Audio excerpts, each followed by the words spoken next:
제49장 시민들은 황제의 정원과 예전에 도미티우스 아그리피나의 소유였던 호화로운 정원에다 천막을 쳤다. 마르스 광장, 폼페이우스와 사루스티우스, 메케나스 정원도 피난민들을 위한 야영지로 개방되었다. 그들은 주랑과 공놀이를 위해 마련된 별채, 쾌적한 여름용 정자, 정원에서 기르는 동물들을 위해 지은 조그만 사육장 같은 것도 모두 차지했다.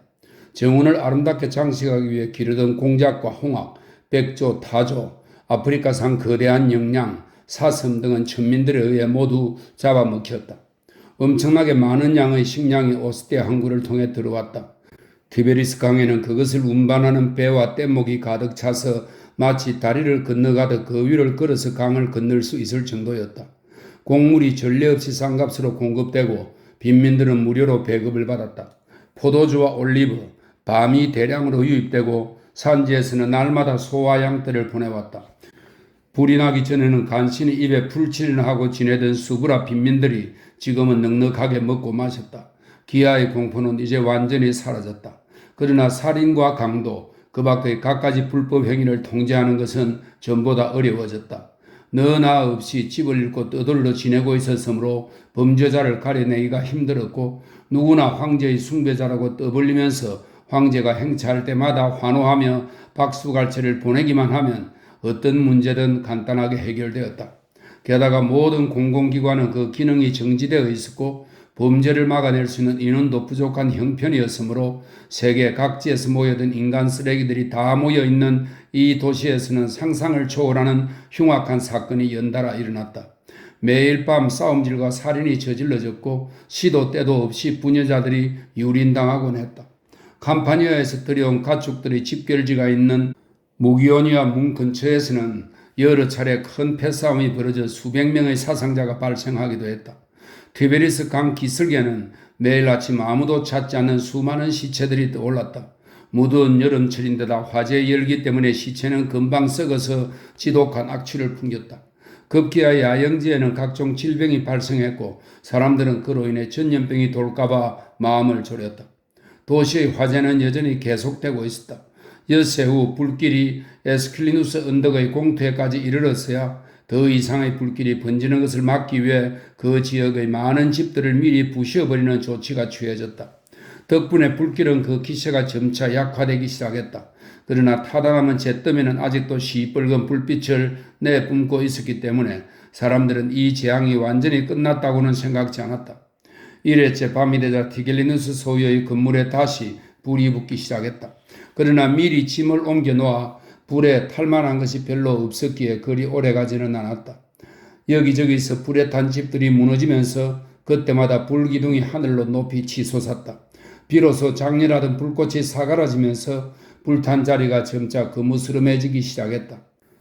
이제는 해가 저문 후에는 하늘이 핏빛으로 물들지 않았다.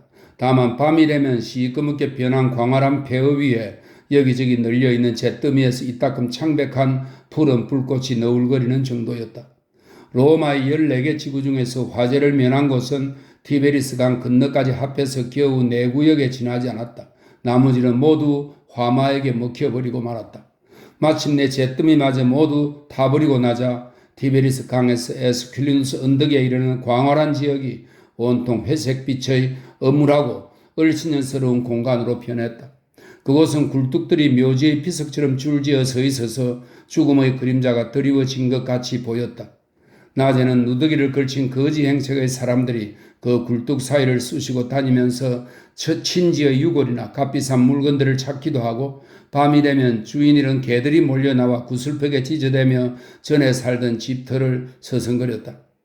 황제의 원조와 선심공시에도 불구하고 시민들의 원성과 분노는 가라앉지 않았다. 강도와 좀도도 떠돌이 불황자들은 제 세상을 만난 듯이 실컷 먹고 마시고 마음 놓고 약탈을 일삼으며 활개치고 돌아다녔다. 그러나 가족이나 전 재산을 잃은 사람들은 정원을 개방하고 식량을 분배하고 진귀한 시합과 선물을 약속하는 것만으로는 위안을 얻지 못했다. 그들이 겪은 재난이 너무 큰데다가 전례가 없는 일이었기 때문이었다. 또한 선조들의 도시에 대해 아직도 애착을 품고 있는 시민들은 로마라는 역사적인 이름이 지상에서 사라지고 불탄 자리에 네로의 이름을 따서 네로폴리스라는 이름의 새로운 도시를 건설할 계획이라는 소문을 듣고 애통해했다. 불만과 정오의 물결은 갈수록 거세어졌다. 이제는 조신들의 아첨도 티겔리누스의 거짓말도 더 이상 황제에게 통하지 않았다. 그 전의 어떤 황제보다도 군중의 평판에 민감한 네로는 심각한 사태에 직면해서 귀족들과 원로원을 상대로 지속되어 온 죽느냐 사느냐의 기싸움에서 자기를 지지해 줄 사람이 하나도 없을까봐 두려움을 느끼고 있었다. 조신들 또한 언제 파멸이 닥쳐올지 알 수 없었기에 노심초사하고 있었다. 티겔리누스는 소아시아에 있는 몇 개의 정예 군단을 불러들여야겠다고 생각하는 중이었다. 뺨을 맞고도 늘 싱글벙글 웃기만 하는 바티니우스가 이제는 그 웃음을 잃었고 비텔리누스는 왕성하던 식욕을 잃어버렸다. 몇몇 조신들은 위험을 모면하려면 어떤 방법이 좋을지 머리를 맞대고 상의했다. 어떤 사건이 일어나 황제가 쫓겨날 경우 페트로니우스를 제외하고 목숨을 건질 수 있는 조신은 한 사람도 없으리란 소문이 공공연하게 퍼졌던 것이다. 시민들은 네로의 미치광이 같은 행동도 그가 저지른 모든 죄악도 결국에는 조신들의 부추김에 의한 것으로 생각하고 있었다. 조신들에 대한 군중의 정오는 네로에 대한 미움보다 더 강했다. 조신들은 로마의 화재에 대한 책임을 회피할 수 있는 방법을 여러모로 궁리했다. 일단 책임을 면하려면 자기들은 물론이고 황제의 혐의도 깨끗이 지우지 않으면 안 되었다. 황제가 사건과 연루되어 있는 한 조신들이 재난의 책임에서 자유로울 수가 없었기 때문이다. 티겔리누스는 이 문제에 관해 도미티우스 아페르와 평소 사이가 좋지 않았던 세네카와도 의논했다. 포페아 또한 네로의 파멸은 자기에게도 사형선고나 다름없다는 것을 알고 있었기에 자신에게 충실한 조신들과 유대교 사제들에게 의견을 물었다. 포페아가 몇 년 전부터 야훼를 믿고 있다는 것은 이미 널리 알려진 사실이었다. 네로 또한 나름대로 여러 가지 대책을 강구해 보았으나 대부분 터무니없거나 우스꽝스러운 것이었다. 네로는 줄곧 투정을 부리다가도 느닷없이 두려움에 떨기도 하고 어린아이처럼 기뻐 날뛰기도 했다. 어느 날 화제를 모면한 티베리우스 궁전에서 장시간에 걸쳐 회의를 했는데 이렇다 할 결론이 나지 않았다. 페트로니우스는 우선 골치 아픈 일들을 피하기 위해 그리스를 거쳐 이집트나 소아시아로 여행을 하시는 것이 좋겠다고 권유했다. 그 여행은 이미 오래전부터 계획된 것인 만큼 로마에 머물러 봤자 울적하고 위험하기만 하니 굳이 연기할 이유가 없다는 것이 그의 견해였다. 황제는 페트로니우스의 말에 솔깃하여 지지를 표명했으나 세네카가 잠시 생각하더니 이렇게 말했다. 로마를 떠나시는 건 쉽습니다. 대신 돌아오실 일이 염려가 됩니다. 헤라클레스를 두고 맹세하겠소. 페트로니우스가 말했다. 소아시아에 있는 군단을 앞세우고 돌아오시면 되지 않겠습니까? 그렇게 하자. 네로가 외쳤다. 하지만 티겔리누스가 반대하기 시작했다. 뚜렷한 이유가 있는 것도 아니었다. 만일 로마를 잠시 떠나 있자는 페트로니우스의 의견이 자기의 머리에 먼저 떠올랐다면 그것이 가장 좋은 방법이라고 말했을 것이다. 그러나 티겔리누스의 입장에서는 이 난국에 페트로니우스가 또다시 사태를 수습하여 황제를 비롯한 조신들을 구하는 유일한 인물이 되는 것만은 어떻게든 막고 싶었다. 폐하, 제 말을 들어주십시오. 이 계획은 아주 위험합니다. 폐하께서 오스티아에 미처 도착하시기도 전에 내란이 일어날 것입니다. 아우구스투스 황제의 혈육 가운데 살아남은 자가 황제를 자처하고 나설지도 모르는 일 아닙니까? 만일 군단이 그들의 편에 서면 우리는 어떻게 되겠습니까? 그렇다면 아우구스투스의 자손들을 완전히 몰살시키도록 하자. 얼마 남지 않았을 테니 쉽게 처치할 수 있을 것이다. 황제가 대답했다. 그건 얼마든지 가능한 일입니다만 문제가 어디 그뿐이겠습니까? 바로 어제 제 부하들이 군중이 찌꺼리는 말을 우연히 들었는데 트라세아스와 같은 인물이 황제가 되어야 한다고 했답니다. 네로는 입술을 깨물며 눈을 부릅뜨고 버럭 소리를 질렀다. 욕심 많은 놈들 같으니라고. 배은망덕도 분수가 있지. 과자까지 구울 수 있을 만큼 밀가루와 수철 듬뿍 주었는데 그 이상 무엇을 더 바란다 말인가? 그들은 복수를 원하고 있습니다. 티겔리누스가 대답했다. 침묵이 흘렀다. 갑자기 황제가 벌떡 일어서더니 한 손을 높이 쳐들고 엎조리기 시작했다. 마음은 복수를 외치고 복수는 희생을 부르리라.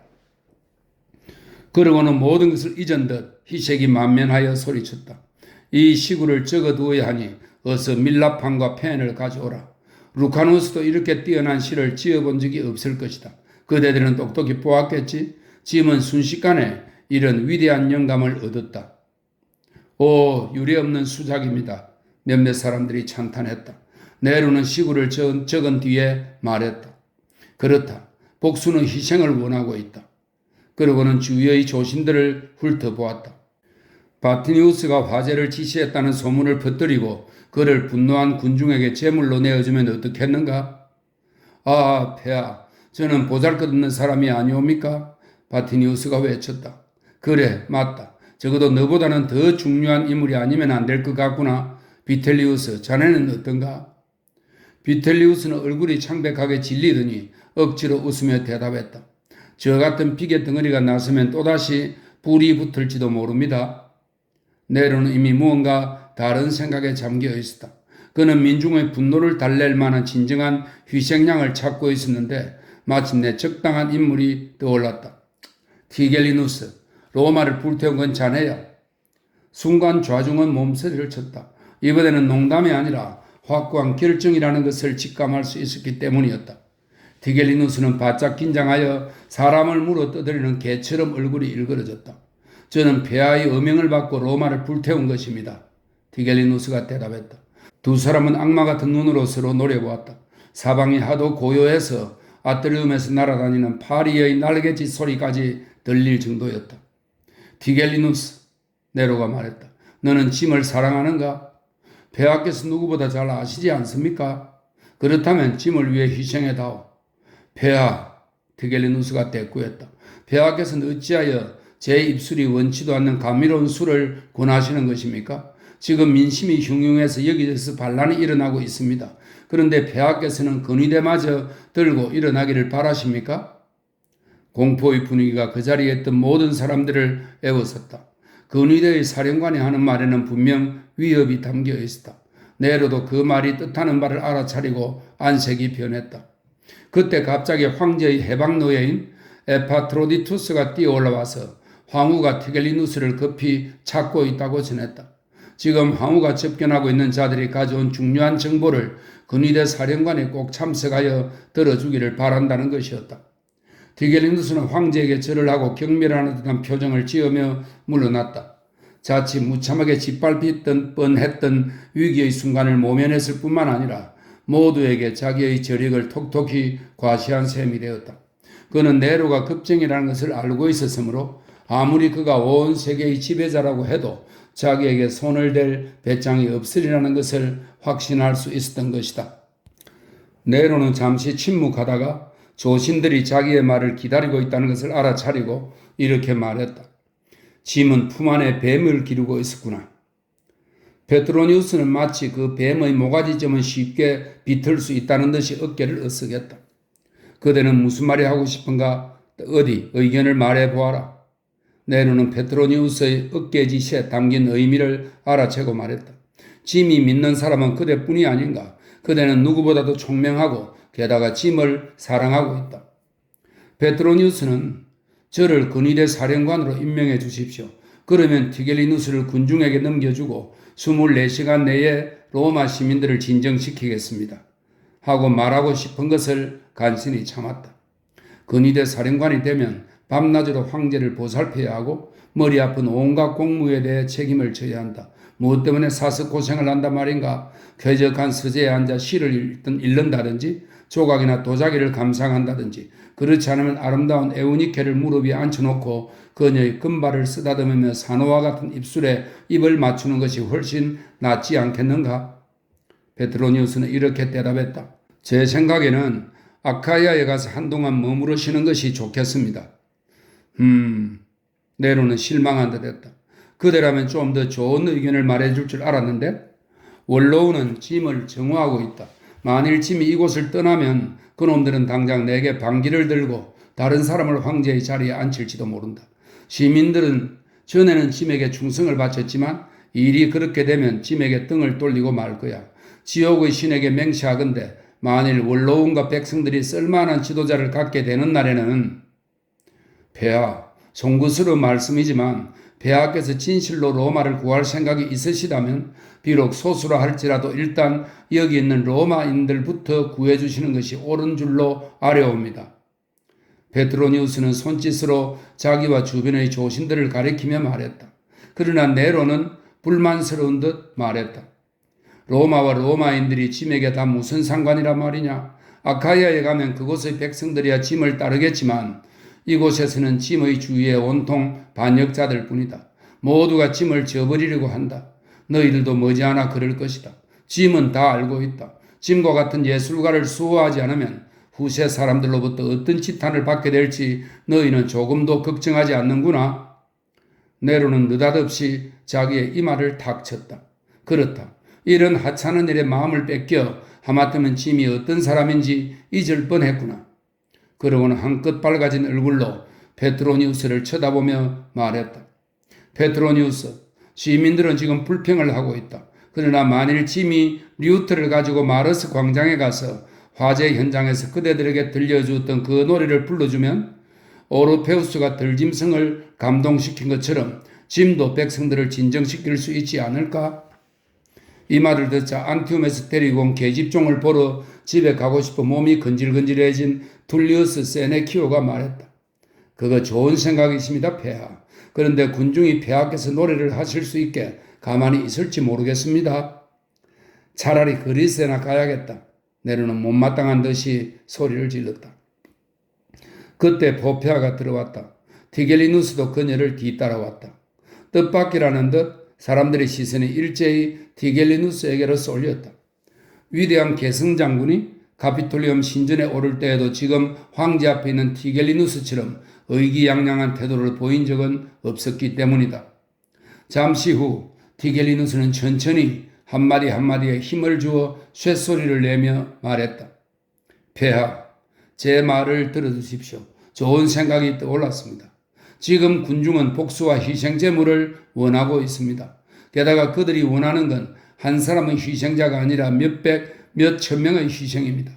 폐하께서는 폰티우스 필라투스의 선고로, 폰티우스 필라투스는 성서에 나오는 본디오 빌라도를 말합니다.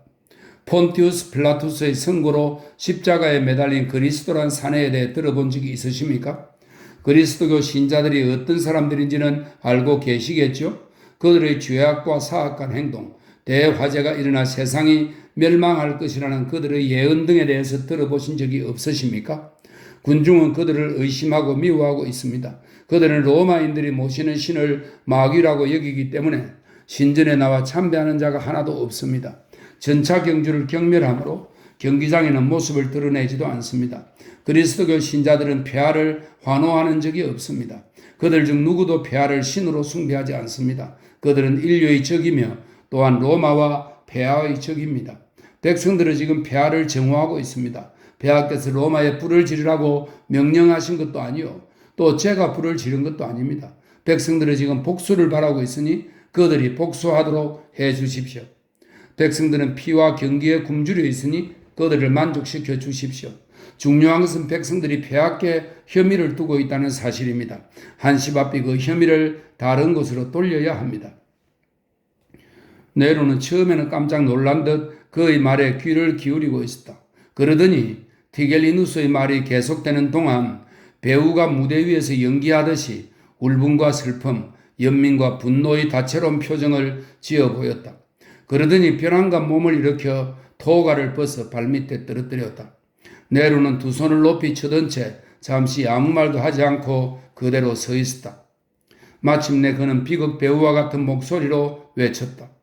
아, 제우스, 아폴로, 헤라, 아테네, 페르세포네, 그 밖의 모든 불멸의 신들이여, 어찌하여 우리를 도와주시지 않는 겁니까? 도대체 이 불쌍한 도시가 무슨 잘못을 했기에 이리도 무참하게 불태웠단 말입니까?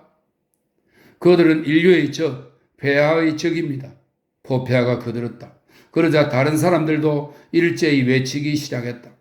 어서 정의를 실행하시옵소서. 방화범들을 처벌하옵소서. 신들도 복수를 원하고 있습니다. 네로는 자리에 앉더니 머리를 가슴에 파묻고 방금 들은 놀라운 일들에 대해 아무 말도 하고 싶지 않다는 듯 침묵했다. 잠시 후 그는 두 손을 저으며 말했다. 그런 죄악에 대해서는 어떤 형벌을 내리고 어떤 고통을 주어야 마땅할까? 제 신들께서 짐에게 신탁을 내려주실 것이다. 타르타루스는 지옥보다 더 아래에 있다는 지하 세계를 다스리는 신입니다.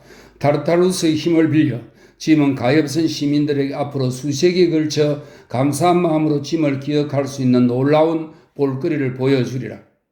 그 순간 페트로니우스의 얼굴이 흐려졌다. 그는 리기아와 사랑하는 조카 비니키우스, 그리고 비록 그 가르침을 받아들일 생각은 없으나 죄가 없는 것만 확실한 그리스도 교도들에게 닥쳐올 위험을 생각하고 있었다. 탄미적인 취향을 가진 그의 눈으로 피의 잔치를 지켜봐야 하다니 도저히 견딜 수가 없었다. 비니키우스를 구해야 한다. 리기아가 죽으면 비니키우스는 미쳐버릴 것이다. 페트로니우스는 오로지 이 생각밖에 없었다. 그는 이제부터 자기가 하려는 일이 평생 동안 겪었던 그 어떤 일보다 위험 부담이 크다는 것을 잘 알고 있었다. 페트로니우스는 냉정을 되찾고 평소 황제나 조신들의 미적 감각을 비판하거나 조롱할 때처럼 태연하고 당당하게 말하기 시작했다. 그러니까 마침내 희생 제물을 찾아냈다는 말이군요. 뭐 좋습니다. 여러분은 그들을 투기장 안에 쳐넣을 수도 있고 지옥스러운 사형수의 옷을 입힐 수도 있습니다. 뭐 그것도 좋겠죠. 그러나 제 말을 좀 들어보십시오. 여러분에게는 권력이 있고 근위대가 있고 힘이 있습니다. 그런데 오늘 이 모임처럼 적어도 그 내용이 밖으로 새나갈 염려가 없을 때는 서로 흉금을 털어놓고 대화할 필요가 있습니다. 민중을 기만하는 것은 좋으나 여러분 스스로의 양심을 속여서는 안 됩니다. 폭도들에게 그리스도교 신자들을 넘기십시오. 그들이 하고 싶은 대로 얼마든지 그리스도교 신자들을 고문하도록 내버려 두십시오. 그러나 로마를 불지른 것은 그들이 아니었다고 자기의 마음속에 분명히 각인시켜 둘 수 있는 용기는 필요하다고 생각됩니다. 여러분은 지금까지 나를 고상한 판관이라 불러왔습니다. 그 판관의 입장에서 이 자리를 빌려 분명히 일러두고 싶은 것이 있습니다. 나는 그런 설익은 희극은 참을 수가 없습니다. 그것은 마치 아시나리아 문 근처에 널린 삼류 극장에서나 볼 수 있는 저속한 연극과 다를 것이 없습니다. 거기서는 광대들이 변두리의 천민들을 웃기기 위해 신의 역할을 하고 왕의 흉내도 냅니다. 그러다가 연극이 잘 되면 마늘 안주에 신 술을 마시고 그렇지 않으면 몰매를 맞고 내쫓기기도 합니다. 그러나 여러분은 다릅니다. 여러분은 참된 신, 참된 왕이 되어야 합니다. 그럴 만한 자격을 충분히 갖추었기 때문입니다. 그리고 폐하께서는 조금 전에 후세 사람들이 우리를 어떻게 평가할 것인지에 대해 말씀하셨는데 후세 사람들이 폐하에 대해 어떤 심판을 내릴 것인지에 대해서도 염두에 두셔야 합니다. 여신 클리오에게 맹세하는데 그들은 이렇게 말할 겁니다. 세계의 지배자이자 신이기도 한 네로 황제가 로마를 불태웠다. 왜냐하면 그는 올림푸스의 주피터와 같은 지상의 위대한 권력자이기 때문이다. 시인 네로는 시를 사랑한 나머지 조국을 시신에게 바쳤다. 천지창조일에 누가 감히 이런 일을 할 수 있었겠습니까? 사실 엇비슷한 흉내조차 낸 사람이 없었습니다. 9명의 뮤즈 여신에게 맹세코 말씀드리오니 이 위대한 영광을 스스로 저버리지 마십시오. 이 영광으로 인해 폐하를 칭송하는 노래가 세상 끝날 때까지 울려 퍼질 것입니다. 폐하에 비하면 프리아무스나 아가멤논, 아킬레스 같은 자들은 아무 존재도 아닙니다. 심지어는 아킬레스를 비롯한 그 밖의 다른 신들도 폐하 앞에서는 머리를 들지 못할 것입니다. 로마의 대화제가 좋은 일인지 나쁜 일인지는 생각할 필요가 없습니다. 그것은 아무나 할 수 없는 전무후무한 일이기 때문입니다. 그리고 분명히 말씀드리지만 민중은 결코 폐하께 등을 돌리지 않을 것입니다. 저는 그들이 하는 짓을 하지 않으리라고 굳게 믿고 있습니다. 폐하, 용기를 내십시오. 폐하에게 어울리지 않은 행동은 삼가하십시오. 후세 사람들이 네로는 로마를 불태웠으나 옹졸한 황제이고 겁이 많은 시인이었기에 공포에 사로잡힌 나머지 그 위대한 행위를 스스로 부인하고 무고한 사람들에게 누명을 씌웠다고 말하지 않도록 각별히 조심하셔야 합니다. 베트로니우스의 말은 평소에 늘 네로를 감동시켰다. 그러나 지금 그가 한 말은 일종의 도박과 같은 것으로서 성공하면 그리스도교 신자들을 구할 수 있지만 자칫 잘못하면 자신의 파멸을 초래할 수도 있었다. 그러나 그것이 사랑하는 조카 비니키우스에 관한 일이고 또 위기의 순간을 즐기는 묘한 취미도 있었으므로 주저하지 않았던 것이다. 그는 주사위는 이미 던져졌다고 마음속으로 중얼거렸다. 아무튼 두고 보자. 이 원숭이 같은 놈이 명예를 존중하는지 아니면 제 목숨을 아끼려 드는지. 그러나 이미 속으로는 황제가 목숨을 아끼는 쪽을 택할 거라고 짐작하고 있었다. 페트로니우스의 말이 끝나자 침묵이 흘렀다. 포페아와 그 자리에 있던 사람들은 마치 무지개라도 바라보듯 네로의 눈빛을 주시했다. 네로는 어찌할 바를 몰라 망설일 때 늘 하는 버릇대로 입술을 삐쭉 내밀어 콧구멍까지 치켜 올렸다. 그의 얼굴에는 내키지 않는 듯한 당혹스러움과 불쾌감이 떠올랐다. 폐하, 디겔리누스가 망설이는 네로를 보면서 외쳤다. 죄송하옵니다만 그만 이 자리를 물러가도록 허락해 주십시오. 감히 황제 폐하의 파멸을 운운하고 폐하에게 옹졸한 황제라는 등 급쟁이 시인이라는 등 게다가 방화범이나 광대라는 등 폐하 앞에서 할 말 못할 말 가리지 않고 온갖 무례한 말을 찌꺼리는 자가 있으니 어찌 제가 그 말을 가만히 듣고만 있을 수 있겠습니까? 내가 졌구나. 페트로니우스는 생각했다. 하지만 그는 티게리누스를 향해 우아한 귀족이 버릇없는 천민을 대하듯 경멸에 찬 시선을 힐끗 던지며 말했다. 티게리누스, 내가 광대라고 한 것은 바로 당신을 두고 한 말이요. 지금 이 순간에도 당신은 광대 같은 짓을 하고 있지 않소? 내가 늘 당신의 모욕적인 말에 개의치 않는다고 그런 말을 하는 거요? 아니, 그게 아니요. 당신은 폐하께 한없는 충성심을 바치는 채 하고 있지만 조금 전 근위대를 내세워 황송하게도 폐하를 위협하지 않았소? 그것은 우리뿐만 아니라 폐하께서도 잘 알고 계신다오. 티겔리누스는 페트로니우스가 설마 이런 승부수를 던지리라고는 미처 생각지 못했기 때문에 순간 얼굴빛이 달라진 채 당황스러워하면서 입을 다물었다. 그러나 이것은 고상한 판관이라 불리는 페트로니우스가 경쟁자로부터 쟁취한 최후의 승리였다. 난데없이 포페아가 끼어들어 티겔리누스를 두둔했기 때문이다. 폐하, 어찌하여 폐하께서는 저런 발칙한 생각을 품었을 뿐만 아니라 감히 의전에서 목소리를 높이는 자를 용서하시는 겁니까? 무례한 자를 처벌하십시오. 비틀리우스가 맞장구를 쳤다. 네로는 콧구멍에 닿을 듯 입술을 크게 벌리면서 허리멍덩한 근시를 치켜뜨고 페트로니우스를 쳐다보면서 말했다. 짐이 지금껏 그대에게 베푼 우정을 겨우 이런 식으로 보답한다 말인가? 제게 잘못이 있다면 일깨워 주십시오. 저는 다만 폐하를 사랑하고 존경하는 마음에서 그런 말씀을 드린 것입니다.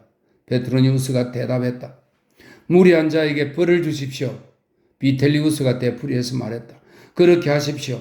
몇 사람이 그 말에 동의했다. 티베리우스 궁전의 아트리움이 술렁거리기 시작했다. 페트로니우스의 곁에 있던 사람들이 슬금슬금 뒤로 물러섰기 때문이다. 궁전에서 오랜 친구인 불리우스 세네키오와 지금까지 페트로니우스에게 진심으로 호의를 보였던 소네르바조차도 물러가 버렸다. 결국 아트리움 좌측에는 페트로니우스 혼자만 남게 되었다. 페트로니우스는 미소를 머금고 토가의 주름을 잡으며 황제의 처사를 기다리고 있었다. 황제가 말했다. 그대들은 페트로니우스를 처벌하라고 하나 그는 짐의 동료이며 친구이기도 하다. 비록 짐의 가슴에 상처를 주긴 했으나 짐에게는 친구인 그를 용서하고 싶은 마음밖에 없다는 걸 알려주고 싶구나. 내가 졌다. 이젠 파멸만 남았구나. 페트로니우스는 생각했다. 이윽고 황제가 자리에서 몸을 일으켰다.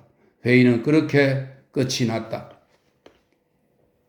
제50장 페트로니우스는 집으로 가기 위해 궁전을 나섰다. 한편 네로는 티겔리누스와 함께 포페아의 아트리움으로 갔다. 거기에는 조금 전 사령관과 대화를 나누었다는 사람들이 기다리고 있었다. 발목까지 길게 늘어진 화려한 제의를 입고 머리에는 미트라를 쓴, 미트라는 고대 페르시아의 쟁없는 모자입니다. 미트라를 쓴 두 명의 유대교 랍비와 그들의 비서 그리고 킬로였다. 그들은 티베리스강 건너에서 왔다고 했다. 황제의 모습을 보자 랍비들은 흥분한 나머지 얼굴이 창백해져 두 손을 어깨까지 들어올리고 머리를 땅바닥에 닿도록 숙였다. 오 왕중의 왕, 군주 중의 군주시여. 나이 많은 랍비가 말했다. 이 땅의 지배자이며 선민의 우호자시고 황제이시며 사자처럼 용맹스러우신 분이시여. 폐하께서 다스리시는 시대는 태양과 같사옵고 레바논의 삼나무와 같으며 샘물처럼 야자나무처럼 예리고의 향유처럼 훌륭하기 짝이 없나이다. 그대들은 어찌하여 짐을 신이라고 부르지 않는가? 황제가 물었다. 랍비들의 얼굴이 더욱 하얗게 질렸으나 연장자가 용기를 내어 대답했다. 폐하의 말씀이 포도송이처럼 그리고 잘 익은 무화과 열매처럼 달콤하게 들리는 것은 필경 야훼께서 폐하의 가슴을 자비로 가득 채워주신 까닭입니다. 폐하의 부군이신 선왕 가이우스 황제는 대단히 엄격하신 분이셨지만 그때 저희가 보낸 사절은 율법을 어기느니 차라리 죽음을 택할 각오로 그분을 신이라고는 부르지 않았습니다. 그래서 칼리굴라가 그들을 사자밥으로 만들라고 명령했단 말이냐? 아닙니다. 가이우스 황제께서도 야훼의 노여움을 두려워하셨나이다. 두 랍비는 고개를 들었다. 전능하신 야훼의 이름이 그들에게 용기를 주었기 때문이다. 두 사람은 힘을 얻었는지 이제 대담하게 네로의 눈을 바라보았다. 그래, 너희들은 로마에 불을 지른 것이 그리스도교 신자의 짓이라고 고발하겠다는 거냐? 황제가 물었다. 폐하, 저희들은 그리스도교 신자들이 율법의 적이며 온 인류의 적이며 로마와 폐하의 적이라는 것, 또한 그들이 벌써 오래전부터 큰 불이 일어날 것이라며 로마 시민과 이 세상을 위협하고 있었다는 것만 말씀드리겠습니다. 그 밖의 자세한 내용은 이 사람이 말씀드릴 것입니다. 어머니 쪽으로 선택받은 백성의 혈통을 이어받았으니, 이 말은 유대인을 뜻합니다. 어머니 쪽으로 선택받은 백성의 혈통을 이어받았으니 이 자는 절대로 거짓말을 하지 않을 것이옵니다. 네로는 킬로를 향해 물었다. 너는 누구냐? 폐하를 숭배하는 사람이옵니다. 아, 오시리스요. 저는 또한 가난한 스토아 학파의 철학자로서 짐은 스토아 학파를 싫어한다. 네로가 킬로의 말을 가로막았다. 또한 드라세아스도 싫어한다. 무소니우스나 코르누투스도 싫다. 그들의 말투며 예술을 경멸하는 버릇이며 자진해서 가난을 즐기려는 태도며 그 더러운 꼴하며 무엇 하나 마음에 드는 것이 없다. 폐하의 스승이신 세네카는 아프리카산 향목으로 만든 책상을 1000개나 가지고 있습니다. 저는 그 갑절이라도 갖고 싶습니다만 그럴 수 없어서 금욕주의자 노릇을 하고 있는 것입니다. 아, 모든 빛의 근원이시여, 제 금욕주의를 장미 화환으로 장식해 주시고 그 옆에 포도주 한 병만 내려주십시오. 그렇게 해주신다면 쾌락주의자들에게 지지 않을 우렁찬 목소리로 아나크레온의 창가를 불러, 아나크레온은 BC 5세기경 그리스의 서정 시인입니다. 술과 연애를 찬미하는 작품으로 유명합니다. 아나크레온의 창가를 불러 그들을 제압할 것입니다. 모든 빛의 근원이라는 호칭에 흡족해진 네로는 미소를 지으며 말했다. 그놈 참 마음에 드는구나. 이 사람은 자기 몸무게만큼의 금덩어리와 같은 값어치가 있습니다. 옆에 있던 티게리누스가 한마디 거들었다. 폐하, 제 몸무게다 너그러운 아량을 베풀어 주십시오. 그렇지 않으면 모처럼의 포상이 바람에 날아가 버릴 것만 같사옵니다. 킬로가 대답했다. 너의 몸무게만큼 황금을 내린다 해도 너는 비틀리우스만큼 무거워지지는 못할 게다. 황제가 말했다. 아이고, 그 무슨 말씀이십니까? 은으로 만든 활을 든 신이여. 아폴로를 가리킵니다. 은으로 만든 활을 든 신이여. 제 지혜는 납덩이로 된 지혜가 아닙니다. 너희 율법으로는 짐을 신이라고 불러도 무방한가 보구나. 불멸의 신이여, 황제께서 바로 제 율법이십니다. 제가 그리스도교 신자들을 미워하는 까닭은 그들이 이 율법을 못 오겠기 때문입니다. 그리스도교 신자들에 대해 너가 아는 것을 전부 말해보아라. 신성하신 폐하, 막상 이야기를 하려니 눈물이 앞을 가립니다. 안 돼. 울음소리를 들으면 짐은 기분이 언짢아진다. 지당하신 말씀입니다. 한번 폐하를 우러러 뵌 눈은 영원히 눈물을 흘리지 않을 것입니다. 아, 폐하, 저를 원수의 손에서 지켜주시옵소서. 그리스도 교도에 대해 말씀드리라. 포폐하가 초조한 기색으로 참견했다. 분부대로 하겠나이다, 이시스여. 길로가 포폐하에게 대답하고는 말을 꺼냈다. 저는 젊은 시절부터 철학에 전념하여 진리를 탐구해 왔습니다. 고대의 현자들을 통해서 아테네 아카데미에서, 알렉산드리아의 세라피움에서, 이거 세라피움은 지옥의 신 세라피스의 신전입니다.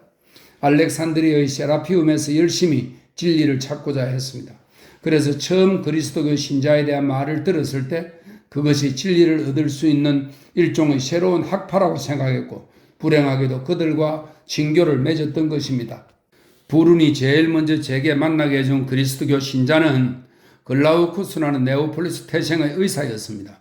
저는 그 사내를 통해서 그들이 그리스도인과 무언가 하는 자를 떠받들고 있다는 사실을 알았습니다. 그리스도는 세상 사람들을 다 몰살시키고 모든 도시를 멸망시킬 것인데 만일 신자들이 데우칼리온의 후손들을 파멸시키는 것을 도와주면 그들의 목숨만은 살려주겠다고 약속했다는 것입니다. 그러므로 폐하, 그들이 인간을 정오하고 우물에 독을 푸는 것도 그 때문일 것입니다. 또한 그들이 집회에서 로마와 로마에 있는 모든 신전에 저주를 퍼붓는 것도 마찬가지 이유에서입니다. 그리스도는 십자가에 못 박혀 죽었습니다만 로마가 대화재로 멸망한 뒤에 다시 이 세상에 와서 지상의 지배권을 그리스도교 신자들에 주겠다고 약속했다는 것입니다. 이제 시민들도 로마가 불에 탄 까닭을 알 수 있을 것입니다. 티겔리누스가 끼어들었다. 폐하, 이미 그 사실을 알고 있는 자들도 많이 있습니다. 킬로가 말을 계속했다. 제가 여러 정원이나 마르스 광장을 돌아다니며 열심히 소문을 퍼뜨리고 있으니까요. 제 말을 끝까지 들으시면 제가 복수를 하는 이유를 아시게 될 것입니다. 의사인 글라우쿠스는 처음에 그들의 교리가 정오를 설파하고 있다는 사실을 제게 숨겼습니다. 오히려 그리스도는 선한 신이며 그 종교의 근본은 사랑이라고 말했습니다. 제가 원래 순진한 성품이어서 그런 진리를 거부할 수가 없었습니다. 그래서 저는 글라우쿠스를 가까이 하고 그를 신뢰했습니다. 한 조각의 빵도 한 푼의 돈도 그와 나누어 가졌습니다. 그러나 폐하, 그자가 제게 어떤 식으로 보답했는지 아십니까? 네아폴리스에서 로마로 오는 도중에 저를 단도로 찌르고 젊고 아름다운 제 아내 베레니카를 노예 상인들에게 팔아넘겼습니다. 아, 만일 소포클레스가 제 이런 사정을 알아주었다면. 아니, 제가 지금 무슨 무례한 말을 하고 있는 거죠? 소포클레스보다 훨씬 훌륭하신 분이 제 말을 듣고 계시거늘. 참으로 가엾구나. 포페아가 안쓰러워했다. 킬로는 황홀한 듯 포페아를 쳐다보며 말했다. 황후마마, 아프로디테의 얼굴을 직접 보는 행운을 얻은 사람을 어찌 불행하다고 하십니까? 이렇게 눈앞에 배웁고 있는 걸요. 그건 그렇고 그 당시 저는 철학을 통해 제 쓰라린 마음을 달래야만 했습니다. 로마에 도착하자 저는 글라우쿠스에게 마땅한 벌을 주기 위해 그리스도교의 장로를 찾아갔습니다.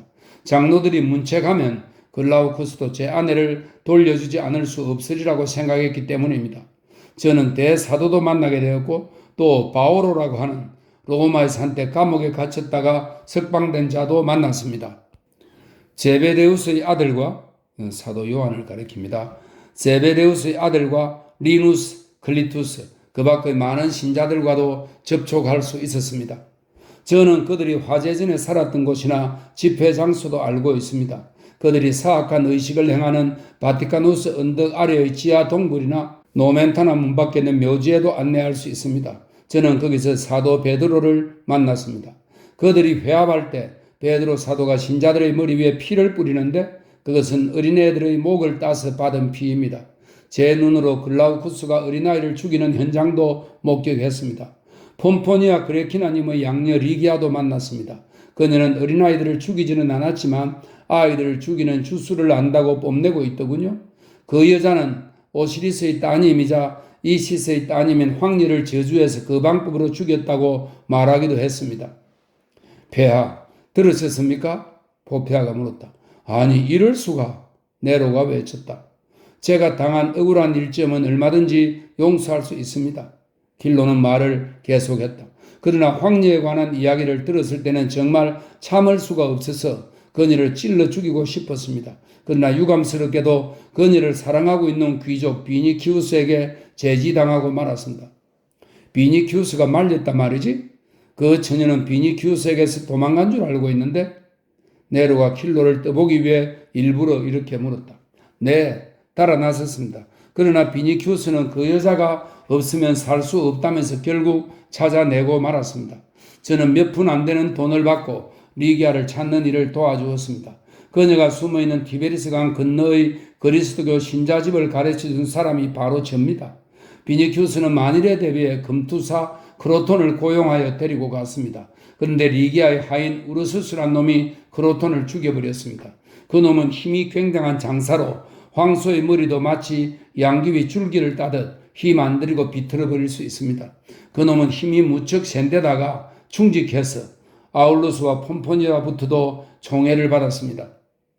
헤라클레스에게 맹세한다. 네로가 말했다. 크로톤을 죽일 만한 장사라면 로마 광장에 동상을 세워줄 만한 가치가 있다. 그러나 늙으니 너는 뭔가 잘못 알고 있거나 거짓말을 하고 있구나. 크로톤은 비니키우스의 칼에 찔려 죽은 것이다. 그것은 그 불순한 놈들이 소문을 퍼뜨려 로마의 신들을 속인 것입니다. 폐하, 저는 크로톤의 늑골이 우르스스의 팔 안에서 으스러지는 것을 이 두 눈으로 똑똑히 보았습니다. 그 장사는 비니키우스도 쓰러뜨렸습니다. 만일 리기아가 없었다면 그 사람도 크로톤과 함께 목숨을 부지하지 못했을 것입니다. 비니키우스는 부상을 입어 오랫동안 누워 있었는데 그동안 그리스도교 신자들이 간호해 주었습니다. 그들은 비니키우스가 리기아와의 사랑에 끌려 그리스도교 신자가 될 것이라고 믿었던 모양입니다. 아닌 게 아니라 그 사람도 그리스도교 신자가 되었습니다. 비니키우스가? 예, 그렇습니다. 그렇다면 페트로니우스도 그렇겠군? 디겔리누스가 물었다. 나리의 예리한 추리에 존경을 표하는 바입니다. 네, 아마 그럴 겁니다. 그럴 가능성이 충분합니다. 킬로가 허리를 구부리고 두 손을 비벼대면서 대답했다. 이제 알겠다. 어쩐지 그리스도교 신자들을 싸고 돌더라니? 하지만 네로는 웃음을 터뜨리기 시작했다. 페트로니우스가 그리스도교 신자라고? 그가 즐거운 인생과 향락의 적이란 말이냐? 어리석은 수작하지 마라. 짐이 그 말을 믿을 것 같으냐? 왠지 너가 하는 말은 전부 다 믿을 수는 없구나. 그러나 폐하, 귀족 비니키우스는 틀림없이 그리스도교 신자가 되었습니다. 폐하의 옥체에서 비치는 광채에 맹세코 이 말은 거짓이 아닙니다.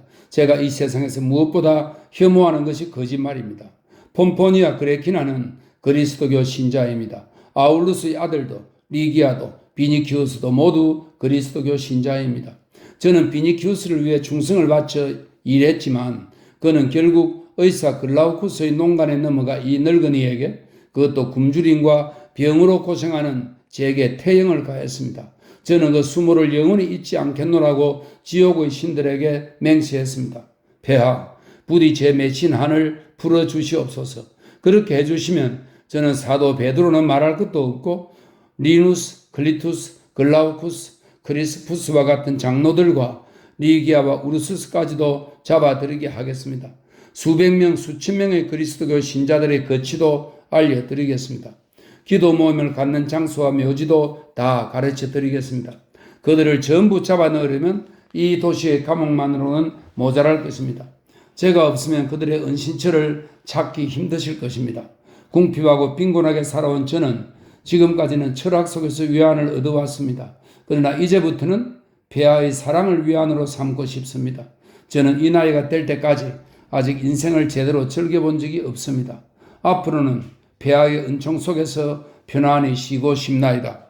진수성찬 앞에서도 금욕주의자 노릇을 하겠단 말이냐? 네로가 말했다. 폐하를 섬기는 자는 그것만으로도 이미 배부르답니다. 너희 말이 옳다. 역시 너는 철학자다.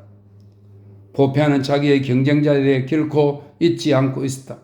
사실 그녀가 비니키우스에게 마음을 두었던 것은 황제에 대한 불만과 분노 그리고 손상된 자존심에서 비롯된 일시적인 욕망에 지나지 않았다. 그런데 그 청년 귀족의 냉랭한 태도는 그녀에게 상처를 입혔고 뿌리 깊은 원한으로 그녀의 가슴에 남아있었다. 자기 외에 다른 여자를 좋아한다는 그 사실만으로도 비니키우스는 징계를 당해 마땅하다고 단정했다. 북쪽 나라의 백합꽃을 연상케 하는 아름다움을 지닌 리기아를 처음 보았을 때부터 불안감을 느꼈기에 포페아는 리기아를 정오하고 있었다. 페트로니우스가 리기아의 엉덩이가 작으니 어쩌니 하면서 황제를 속여 넘겼지만 포페아의 눈은 속일 수 없었다. 포페아는 첫눈에 이미 이 넓은 로마 땅에서 자기와 아름다움을 겨눌 수 있는 여자는 오직 리기아뿐이라는 사실을 알아챘으며 어쩌면 리기아의 미모가 자기를 능가할지도 모른다고 생각했다. 그리고 그때부터 리기아를 제거해야겠다고 결심했던 것이다. 폐하, 우리 공주의 원수를 갚아 주시옵소서. 포페아가 소리쳤다. 서두르셔야 합니다. 그렇지 않으면 비니키우스가 그 여자를 숨겨버리고 말 것입니다. 불이 난 후 그들이 묵고 있는 집을 알려드리겠습니다. 길로가 말했다. 병사 10명을 딸려줄 테니 곧 출발하도록 하라. 티겔리누스가 말했다. 나리, 우르스스가 크로톤을 때려 눕히는 장면을 보지 못하셨으니 그런 말씀을 하시는 겁니다. 사병을 10명 주신다 해도 저는 멀리서나 가르쳐드리지 감히 그 집 앞까지는 가지 않겠나이다. 또한 비니키우스도 감옥에 쳐넣지 않으시면 제가 죽게 될 것입니다. 티겔리누스는 네로를 쳐다보며 은근한 목소리로 말했다. 폐하, 외숙과 조카 두 놈을 한꺼번에 처리하는 것이 어떻겠습니까? 네로는 잠시 생각에 잠기더니 대답했다. 아니다. 지금은 그럴 때가 아니다. 페트로니우스와 비니키우스, 폼포니와 그레키나가 로마에 불을 질렀다고 말해도 시민들은 믿지 않을 것이다. 그 세 사람은 모두 로마에 호화로운 저택을 소유하고 있으니 말이다.